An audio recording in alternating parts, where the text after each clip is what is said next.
Para terminar este recuento anual, el 27 de febrero estuvieron aquí en este estudio Aurelio Nuño, exsecretario de Educación Pública, candidato del PRI a diputado, y Marx Arriaga, director de materiales educativos de la SEP, de la Secretaría de Educación Pública. Tuvieron un intenso debate sobre el modelo educativo que se construyó en el gobierno de Peña Nieto y el nuevo que instituyó la Cuarta Transformación con nuevos libros de texto, haciendo énfasis en la inversión educativa, la caída de la matrícula, la libertad de enseñanza. La nueva Escuela Mexicana de Educación. Desde nuestra óptica, la labor más importante, la central, la número uno de un gobierno es crear instituciones, crear entornos, crear circunstancias para que las mexicanas y los mexicanos puedan tener todos los elementos para poder vivir la vida que quieran vivir. Esa es la libertad, ¿cuál? La que ellos quieran. Y en ese sentido, para nosotros, el eje de un proyecto educativo es educar para la libertad y la creatividad. Ese era el nombre del modelo educativo que hicimos nosotros en el gobierno de 2012 a 2018 del presidente Enrique Peña Nieto. Aquí está, educar para la libertad y la creatividad. ¿Qué significa eso, Joaquín? Significa tener una educación de calidad, una educación que prepare a los niños, a las niñas y a los jóvenes para desarrollar al máximo sus capacidades humanas. Y que a partir de esas capacidades humanas tengan todos los elementos para decidir esa vida que quieren vivir, para tener una vida autónoma, que no tengan que depender de la voluntad arbitraria de nadie más.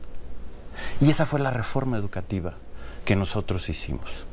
Y la visión que representa Marx es una visión que está en contra de esta visión de la libertad, que desprecia profundamente la libertad individual.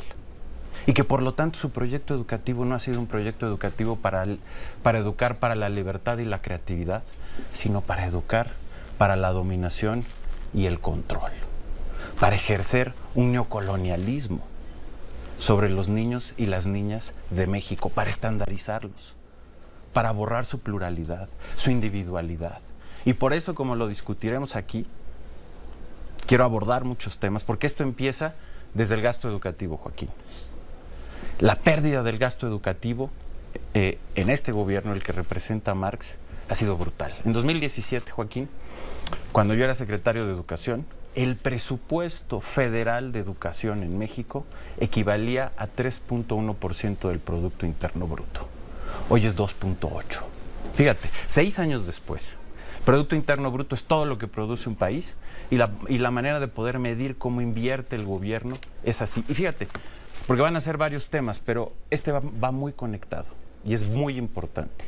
¿Sabes cuál ha sido una de las principales consecuencias de esa pérdida de inversión educativa que ha tenido la visión que representa Marx? Una privatización silenciosa de la educación. Fíjate, Joaquín, en 2018, cuando nosotros dejamos el gobierno Marx, el gasto que hacían las madres y los padres en educación, es decir, el gasto privado, el que salía de su bolsa, era menor al 20% del gasto educativo. ¿Saben cuánto es hoy? ¿Sabes cuánto es hoy, Marx? Casi 28%. Esa es una privatización silenciosa, brutal, que están viviendo los padres y las madres de familia, nada más porque se dejó de invertir. A ver, Marx. Menos público, más privado. Concluyo, Joaquín, porque son muchos temas y nada más quiero enumerar. Porque después del gasto viene la caída en la matrícula, viene la caída en los conocimientos y en los aprendizajes, viene la vuelta, cómo le dieron la espalda al magisterio, las escuelas y, por supuesto, lo que es responsabilidad de Marx, los libros. Bien, el tema de la libertad, Marx, me parece el más importante. ¿Qué opinas? Es durísimo escuchar en voz de la persona que persiguió a miles de maestros en este país, que cesó a miles de maestros en este país, la persona que bueno, forma parte de los culpables de casos como Nochixtlán, que nos hablen hoy de libertad. ¿Cuál libertad? La libertad de utilizar la normativa como si fuera un garrote para tratar de atacar al magisterio.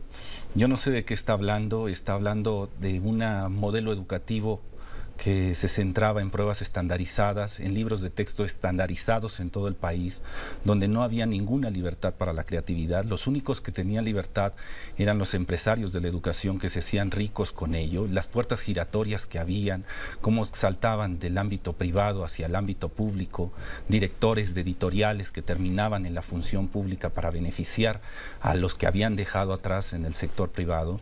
A esa libertad estamos refiriéndonos. El nuevo modelo educativo, los nuevos libros de texto sí se hicieron con base en la libertad, con convocatorias abiertas donde pudo participar cualquier maestro, sin importar su filiación política, sin importar los años que tenían de servicio ni a qué sindicato pertenecían. Eso sí se hizo desde la libertad, un modelo educativo que lo hicimos a través de asambleas, discutiéndolo con las bases magisteriales. Esto es el resultado del neoliberalismo. Lo que tiene ahí ni siquiera lo escribieron ellos. Fueron pautas que dieron organismos internacionales como la OCDE, el FMI, el Banco Mundial, donde fueron a formarse y ahora regresan con todo ese bagaje para tratar de que la población crea que van a buscar la libertad, cuando lo único que buscan es hacer más grandes los bolsillos de algunos empresarios que no se hartan con todo lo que ya han tenido. O sea, ¿qué hicieron con los libros de texto? Ahorita vamos a tocar la cifra de los números. O sea, hablan de mucha inversión en aquellos sexenios, y sí, es verdad que había mucho dinero, pero no el dinero para la población, sino el dinero para enriquecer a estos empresarios de la educación que hicieron su agosto, los que imprimían los libros, los que hacían los libros, cómo se triangulaba a través de organismos internacionales, a través del CREFAL, a través de la UNESCO, como a través de ellos, en lugar de que fuera el magisterio frente a grupo que hiciera los materiales educativos, eran a través de organismos internacionales que nos iban marcando las pautas del capital humano que se tenía que formar para la maquila. Hoy sí tenemos un modelo educativo, estos libros de texto que representan la formación de un ciudadano crítico. Se recuperó otra vez la idea de la escuela pública. Hablamos de privatización, tan solo digamos los números que se dieron de los permisos para la apertura de escuelas privadas en aquellos sexenios. ¿Cuántos reboes se autorizaron para aquellas escuelas? Cuando hablan de recuperar la educación pública, ¿a qué se están refiriendo? O sea, sí duele, Joaquín, porque no estábamos bien. O sea, teníamos en las calles al magisterio peleando por sus derechos, y que vengan y que digan que esa reforma fue para la libertad de la población. Vuelvo a decir, ¿cuál libertad? De los más de 4,000 maestros cesados, de los muertos que hubo, del caso Nochixtlán, de los compañeros de Ayotzinapa. ¿Es esa la libertad que se refiere? Aurelio. Mira, Marx nos dice que, por cierto, creo que no hace honor a su nombre. ¿Por qué?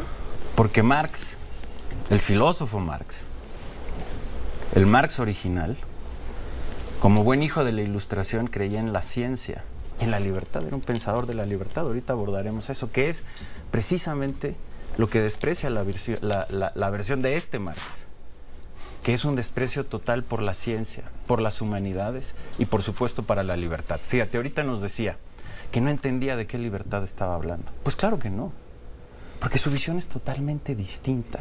Y, por cierto, viendo el recorrido de lo que ahorita nos decía Joaquín, que nos decías, Marx, otra cosa a la que nos vamos a estar enfrentando permanentemente en este debate es que lo que dicen es exactamente opuesto a lo que han hecho, Joaquín.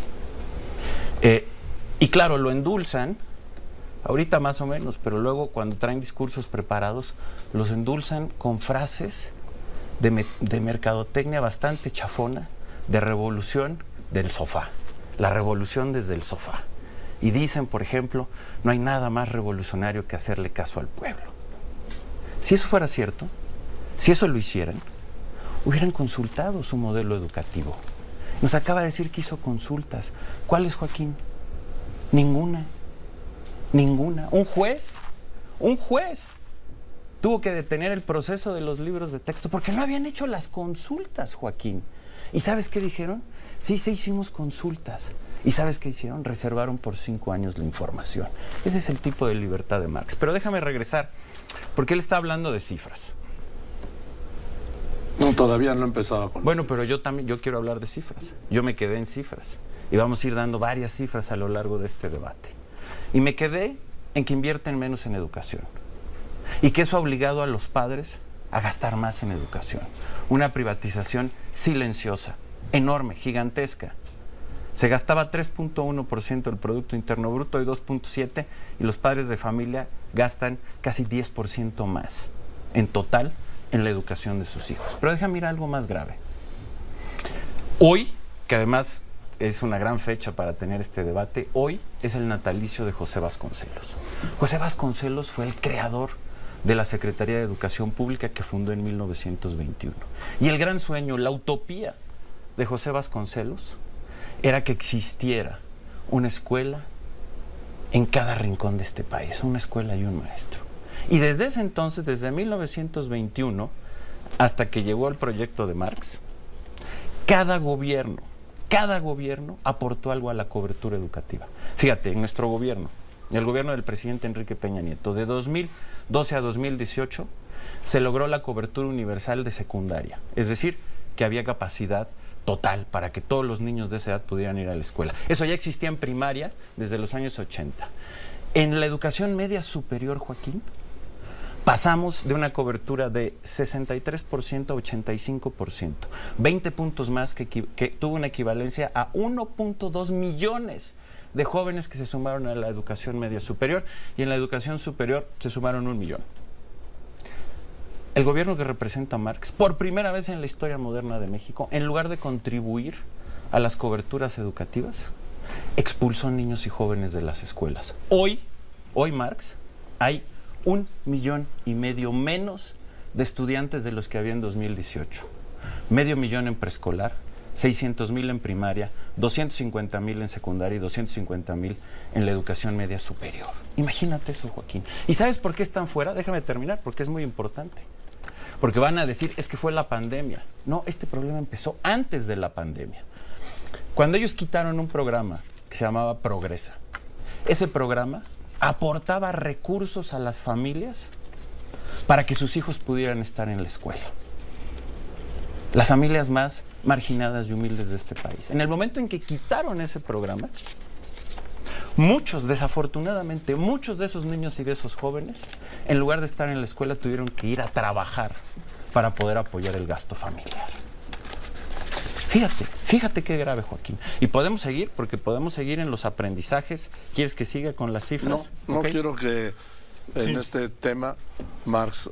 Sí, duro porque esperaba que fuera un debate con un académico, donde se tuvieran que poner las pruebas por delante, ¿no? Eres un académico. Bueno, son que cifras trabajas, de tu propio gobierno, te las mando ahorita, bueno. Te las mando ahorita por Twitter, no te preocupes. Porque mientes en que nosotros ya empezaron no hicimos los otros datos. Sí, los Lo otros que no datos. les gusta, lo niegan, ¿no? Comparemos cifras. Mira, porque la fuente viene de ustedes mismos.